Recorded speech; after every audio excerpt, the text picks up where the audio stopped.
Hi, Delmar, welcome. So today you will be hearing a message from your assistant principals, and the presentation is called Learning the Delmar Way.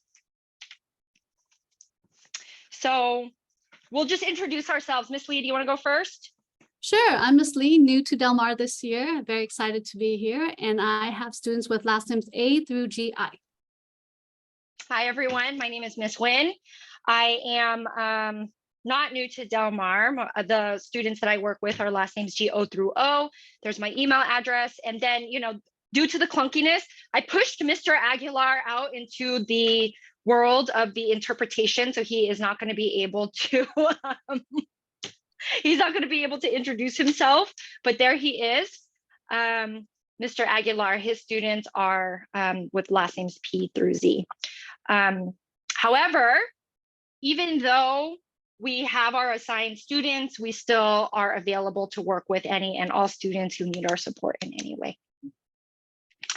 Teachers, if you haven't done so already, please make sure that you select a language. There should be a globe down at the bottom of your screen there. You will need to select either English or Spanish. So please make sure you are selecting a language, depending on what language you will need for your class. I'm just going to pause for a second if we need that, and then we're going to jam. Okay, so what are our objectives today? The first thing is for students to really, I don't know how much you're going to remember this or understand it, but we at least hope to give you an overview of who we are as Del Mar students and as a Del Mar community. The next thing that is super, super, super important is, understanding what the rules are in order to maintain school safety. And then finally, we want you all to have a successful school year in terms of safety and academics. So that's where we're going. So here's our mission statement. Del Mar High School's mission is to provide all students the academic and social skills required to be successful in college, career, and post-high school opportunities. We are committed to ensuring a rigorous learning environment for students to be risk takers who embrace challenges, engage in learning experience that provide new experiences and global perspectives, and to foster a caring community where all students are seen and heard. So today's presentation, we'll be going through some of the school's rules and resources as they relate to our mission statement. So the first one that we got to always stick with is Del Mar students foster a caring and safe community. Something that we are really proud of here at Del Mar High School is that over 90% of our students reported last year that they feel that Del Mar is a safe and caring place. And that is a reputation that we hope to maintain and maybe even push that number a little higher.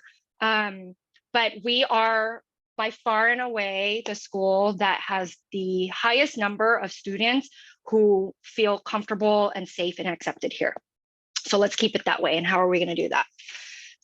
This, I don't know, the dress code can be kind of like hard to swallow sometimes. Pretty much students, you guys can wear whatever it is that feels comfortable for you. We are not going to be policing your bodies, but there are certain things that we have to say that is not going to be appropriate for school if it infringes upon other people's safety or if it makes others uncomfortable. So, part of it is, images or language depicting violence, drugs, alcohol, anything that is illegal.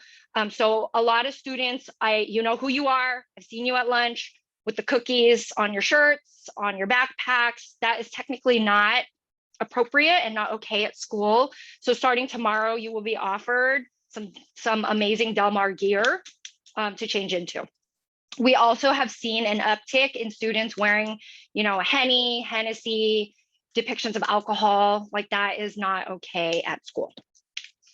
The next one is images or language that creates a hostile or intimidating and violent environment. I have seen students wear hats or beanies like with the F word on it. If you have stuff that promotes hate speech or something that could potentially be construed as pornographic, that is not appropriate for school, and you will be asked to change out of that. Any accessories that could be used, that could be considered dangerous or could be used as a weapon. I noticed in recent years, something that has become popular is when you're wearing your lighters on like the leash, for example. You can't have fire at school. It is considered dangerous unless you're in your chemistry class, and it's in a contained environment, or if you're in your foods class. But if you're just chilling with your lighter dangling off of your pants, that's not okay. And finally, any clothing or articles that can be construed as being affiliated with gang activity or gang culture. So like students, we're going to ask that you do not wear more than one item of red or blue. We just want to make sure that as you're walking around school, at school, that the clothing that you are wearing doesn't put you in a dangerous position. Next one, this one is controversial, but the rules are the rules. We have a closed campus. That means that guests have to check in at the main office. They can't just roll through the gate and come hang out with you at lunchtime, okay? They have to check in at the main office. The next one is that gates should stay closed and locked during school hours. We have seen students opening gates for others, things like that. We have to make sure that we keep our campus closed to guests. It is not okay to just let people onto campus. Students, we do expect that you stay on campus until classes are over for the day. This one can be challenging because I know that you want to just head off of campus to get some chips really quickly during your off period. That is not okay, because we have to make sure that we know where you are at all times and that you are safe. So we expect that if you have an off period, that you go to the library. If you are, waiting for SVCTE or you have come back early, please go to the library. If you do have an off period or you do have SVCTE, go to room 28 and see Miss Gardner to pick up a sticker. She's going to put that on your ID card, and that'll indicate to us that, you don't have a class. All right. The next thing that we're looking forward, or that we want to promote in terms of school safety, is if you see something, you need to say something. So the biggest thing that we have here, and something that our students use quite often actually, is our Say Something Anonymous report. We will be posting that link up on our website. Everything that you post on there is anonymous. So if you hear something concerning, if you see something on social media where you know that, or you feel that a peer could potentially, do something dangerous or is harming somebody else or harming themselves, please let us know. Another thing you can do is notify any trusted adults on campus, such as your AP or guidance counselor, any of the campus supervisors, such as Miss Tammy or Mr. Brandon, any of your teachers or coaches, or any classroom aides that you trust. Together, collectively, this is the way that we can help and keep our campus safe. Okay. This is the part that I hate the most that we have to get to. Students, you really need to understand that there are 5 major things that happen or that could happen that we would have to expel you for. In other words, if any of these things occur and you're involved in that, we have to recommend that you are, no longer a student at Del Mar High School. Okay. This is based on California Education Code, which is the law in California. This is not something that Del Mar High School made up. It is not something that Mr. Lopez made up. It is, this is California law. So any one of the following. Number 1, students, if you possess, sell, or furnish a firearm, such as, a handgun or something, you will be mandatorily expelled. Brandishing a knife at another person. The next one is selling any controlled substance. This could be the popular one right now is Xanax. If you sell any drugs, you're out. The next one is committing or attempting to commit sexual assault or sexual battery. And finally, if you possess any kind of explosive, such as a firework, these 5 things are the major ones that will definitely get you expelled from school. Okay, on that note, we're going to jump to Del Mar students who will be successful in college and career opportunities. And then I swear I'll be done talking. So our attendance expectations of you, we expect that our students are early or on time for all classes, and that students, you come prepared with all of your materials. A thing I hear a lot is, I see students come after the bell has rung. I checked in with my teacher. I'm just running to my locker to get my backpack or get my binder. Please do not do that. Grab your stuff at break from your locker. The next one is that we expect students to stay in class from bell to bell. If you're going to the bathroom, obviously people have to go to the bathroom. Please be back within 5 minutes. Students, you should be staying in your class for the first and last 15 minutes of class. So, we do have a number of new teachers here who, are still getting used to the Del Mar way, but this is something that we will be, enforcing and reinforcing throughout the year. And then finally, if there's some kind of issue that you have, like if you have an illness or a family emergency or whatever, make sure that you communicate with us. Again, any trusted adult, and the information will get to where it needs to get to. Now, our favorite, the tardy policy and out of class policy. So I wasn't able to do some like fancy, animation. So let's just look at this table here. Action. For every class tardy, or if you're out of class for too long and your teacher reports it to the office, you will need to clear that tardy or clear that out of class time by serving a lunch detention. Lunch detention is going to start next Monday in room 57. Okay. If you have 5 class tardies and you don't clear those detentions, you will be conferencing with one of your assistant principals. So that's either Ms. Lee, me, or Mr. Aguilar. We possibly will put you on an attendance contract. So like if you're tardy, like it's no big deal, right? Life happens. Sometimes we're late. But if it's starting to add up and you're not completing the detentions for that, then we got to have a check-in and a conversation. If you do not clear 8 or more of your class tardies, then this is where you're going to start losing extracurricular privileges for up to 6 weeks. So this includes things like dances, participating in athletics, like practice, going to games, that kind of stuff. And it can get, pretty sad because football games are starting up and homecoming is coming around the corner. And so, this is like really sad panda time if you can't attend this.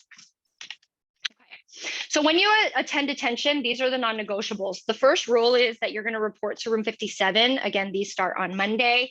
And this is the portable that's behind the cafeteria. If you're familiar with Ms. Padilla, this is where she has her advisory class, her flex class. Please make sure you turn in your cell phone to the cell hotel that's in that classroom. This is not a time for you to chill in an air-conditioned room looking at TikTok. You will need to check in and be excused to grab lunch, or you can bring your own lunch, but you will need to sit in the detention room for at least 10 minutes before you are excused to go pick up your lunch and then come back. You got to have something to work on, whether it's classwork or homework, presentation, whatever.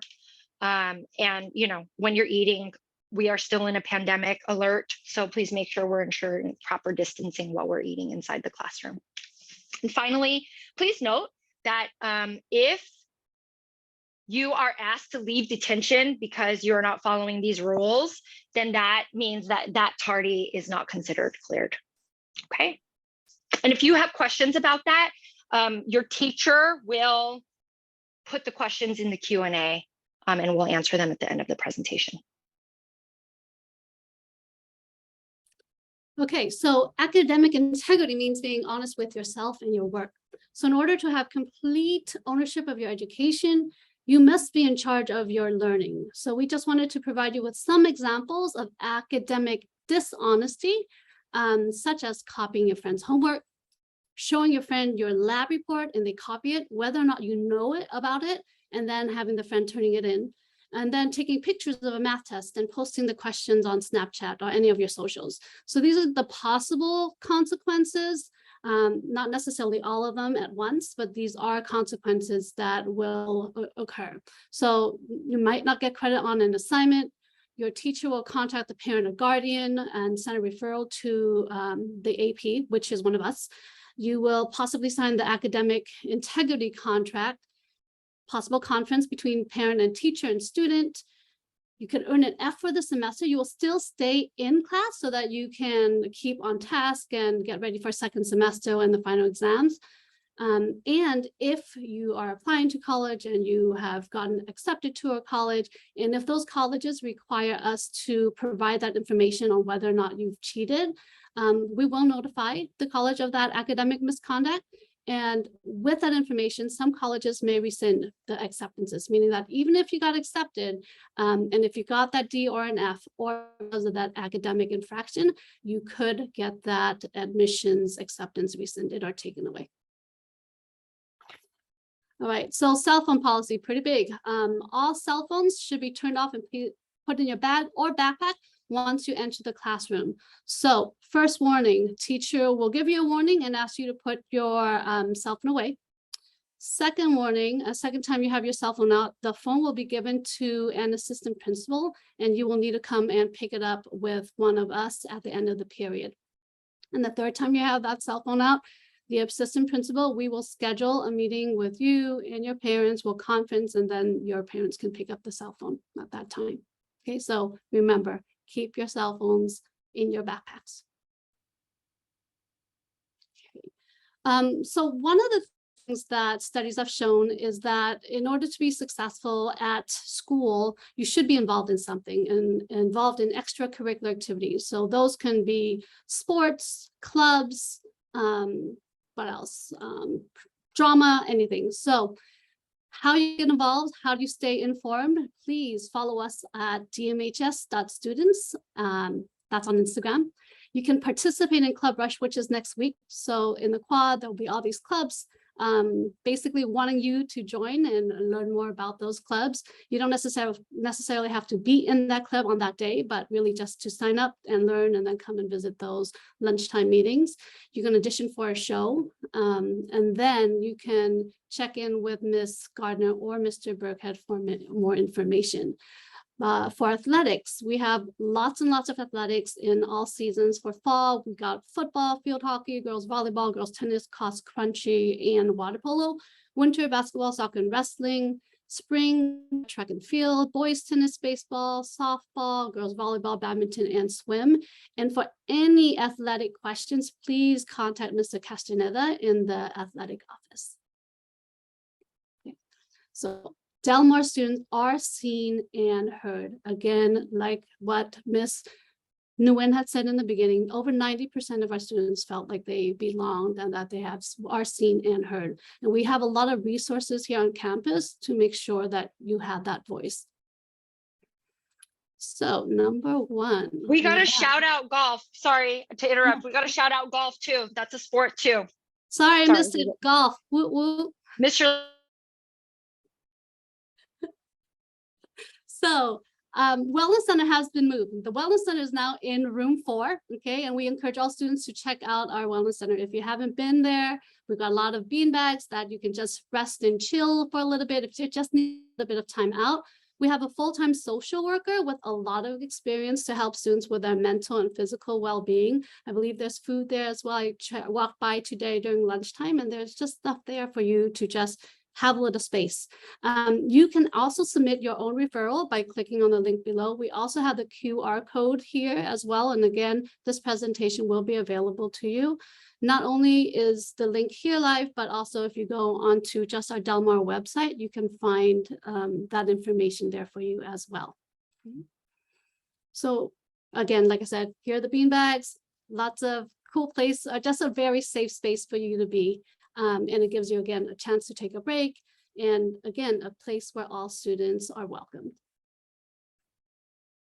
So for social emotional well-being, we do have CASI counseling services, and they're here every day, Monday through Friday, and they're in our administration office.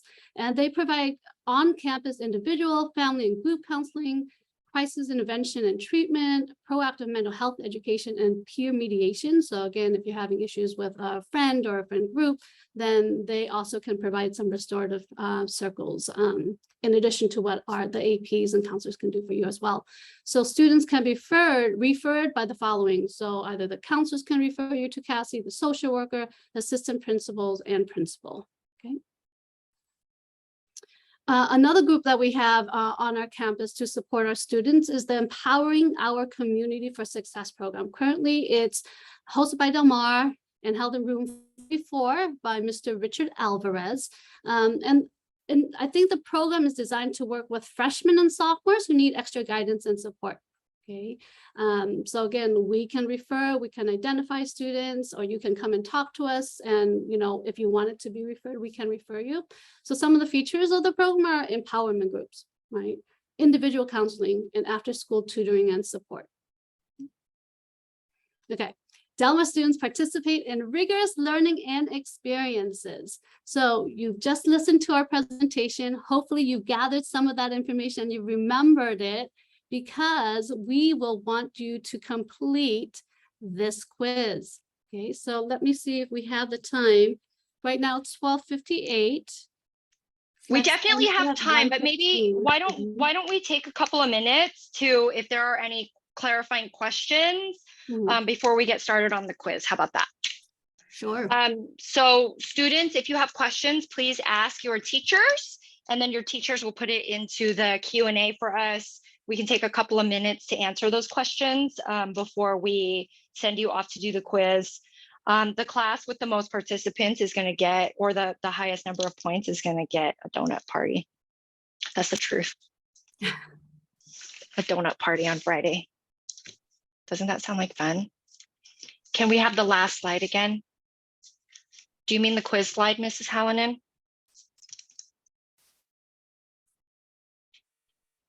Oh, okay, I can put the quiz information back up if we don't have any questions.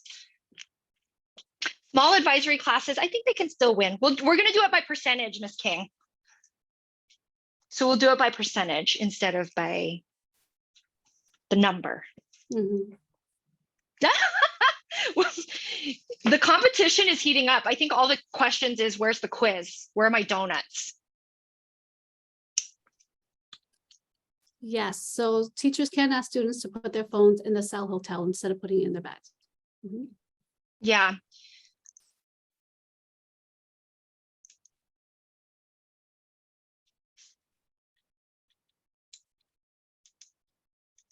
Do we have any other questions? Oh, what's the difference between sexual assault and sexual battery? Who wants to take this one? You want to take it, Miss Lee, or do you want me to take it? You take it. Okay, I'll take it. So the difference is, one is inappropriate touching for the purpose of sexual arousal, and the other one involves penetration. Both unwanted, non-consensual. That is the difference between sexual assault and sexual battery.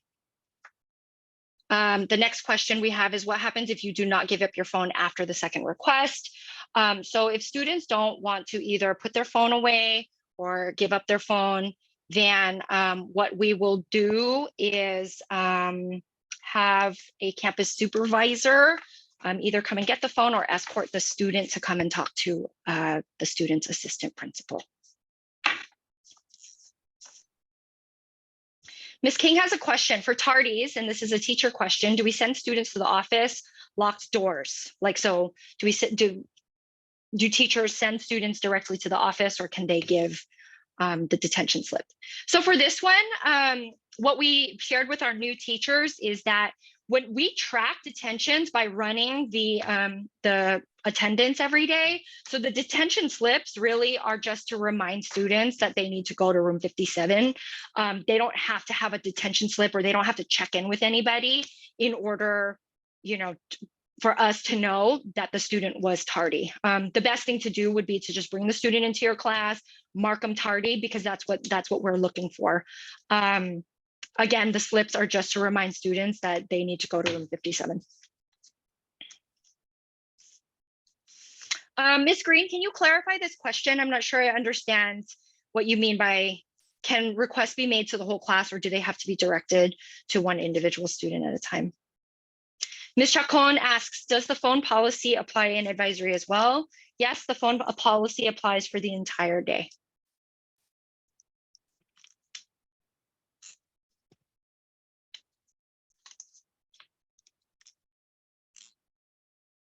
If a student is not tardy, but they leave class for more than 30 minutes, they can still be assigned a detention for that.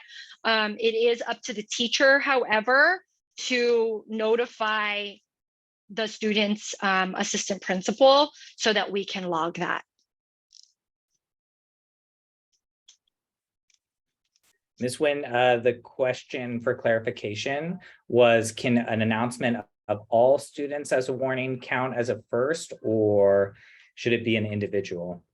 Hi, Mr. Lopez. Why don't you introduce yourself to the group? Hi, everybody. I'm Mr. Lopez. I'm the principal here. He's the one playing music out in the front on Fridays. So I think that a whole class warning, right? Because it's part of the teacher's rules. And then some individualized conversations. And then from there, if students are still, not just having their phones out and that is becoming a distraction, then that's when we can escalate to the office with the tier 1, tier 2, and tier 3, or the step 1, step 2, and step 3 of what will happen next. Oh, Ms. Chase wants to know if we still have water bottles. Mr. Lopez. Do we still have I water? have a couple, but I don't have a lot. So it'll be a first come, first serve. Yeah, the challenging thing, students, is that, for years past, we had like refillable water bottles that we were giving out, and then nobody refilled them. So then we just kept giving them away, and, that's challenging.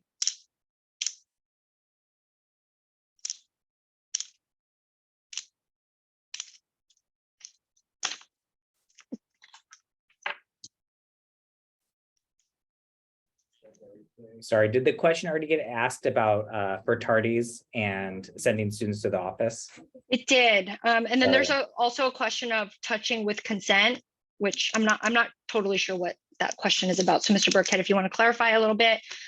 So Ms. King said, from a student, quote, "I understand you want the money that comes with students showing up frequently, but you do understand that the attendance detention rule only serves to further disadvantage already disadvantaged students. Yes, you can't possibly talk to everyone who shows up late to make exceptions for them." Mr. Lopez, you want to take that one? Or should we send that student to talk to us privately? Yeah, I think, we can talk a little bit about it. And the thing is that, for people who might be new here, one of the things about the detention rule, even though it's pretty strict, is, it puts the onus on you as the student. So if you're late, you get to make that decision on what you're going to do. And we do have a strict policy, but also we were at a place where we had over 60% of our students with 5 or more tardies last year. So we had to do something drastic. And so we've seen a huge decrease in tardies, and we're very proud of that as a school. And so if there's some suggestions or people have ideas for ways that we can improve it, we're definitely here to listen. But it tends to be a big issue on our campus. And so we do want to rectify it, but we're also open for ideas and support. Mm-hmm.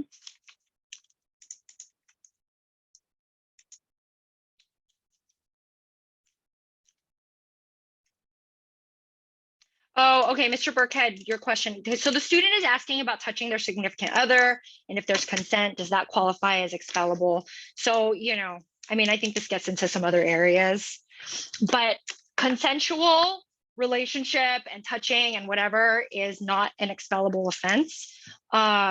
So there is that, but there's also the issue of, like appropriateness at school and stuff. So I don't want to have to avert my eyes. There are some other questions here that are pretty specific. I don't know that we're going to get to all of them in the time that we have remaining. One of the questions is there a grace period with tardies or as soon as the bell rings? When the bell rings, that indicates when class starts. So there is not a grace period. Why isn't cheer considered a sport? I literally know zero about sports, so I cannot address this question. Mr. Lopez, Ms. Lee, do you know why cheer is not a sport? Yeah, it's not a rule that we make up here. It's a BVAL. It's not a Del Mar High School thing. It's all schools in the area. So we have competitive cheer, which is considered a sport, and then sideline cheer, which is not considered a sport. Those are the reasons that I know that as far as why it's not considered a sport. They do have competitive cheer, which is considered a sport. But sideline cheer is seen as an activity.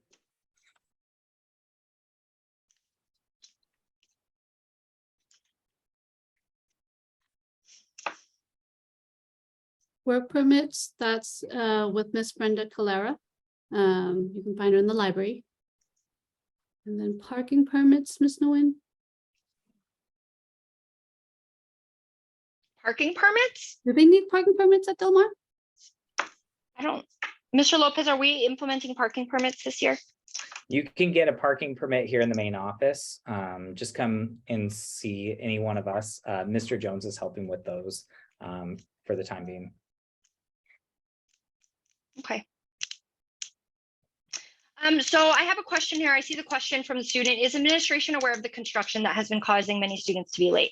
So I think this goes back to, if there's some extenuating circumstance that's causing you to be late in the morning, then that is a conversation. Like, just communicate with us so that we can talk through what we can do differently to support you.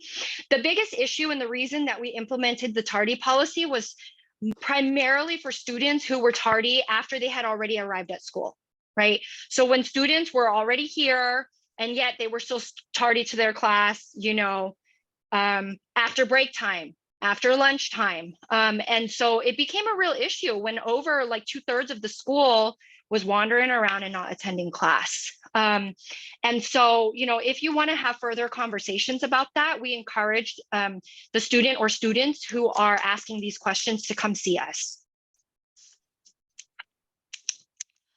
Ms. Musa, it seems like this is a very specific question about earbuds in ears. I don't know if you want to send that student to come talk to us, or if Ms. Lee or Mr. Lopez, you want to address that question.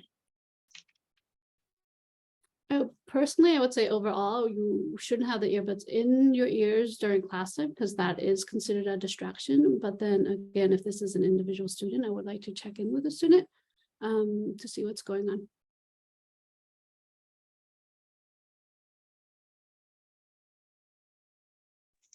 So there's also a question in the chat about sideline cheer. I recommend that you go see Miss Gardner in room 28. And Profe, we will find out about the winner of the donuts, I don't know, later today. How long are we going to give students to do this quiz? Tomorrow? Definitely before Friday. Okay, and with that, there's 5 minutes left before the conclusion of class, so I'm just going to go ahead and end that here. I don't know how to turn this recording off, but students, if you have any other questions, any other concerns, teachers, any questions, comments, concerns, you can visit our website here. You can always email us, find us in the main office, you know, catch us when we were in the hallways, ask us your questions. Oh, wow. Okay, Miss Kalara said here, all the students in the library already did their quiz. So we're going to see what happens. Mr. Lopez, we might end up having to give donuts to the whole school. Who knows? Who knows? Okay, everybody, you know where to find us if you have any questions. Ciao.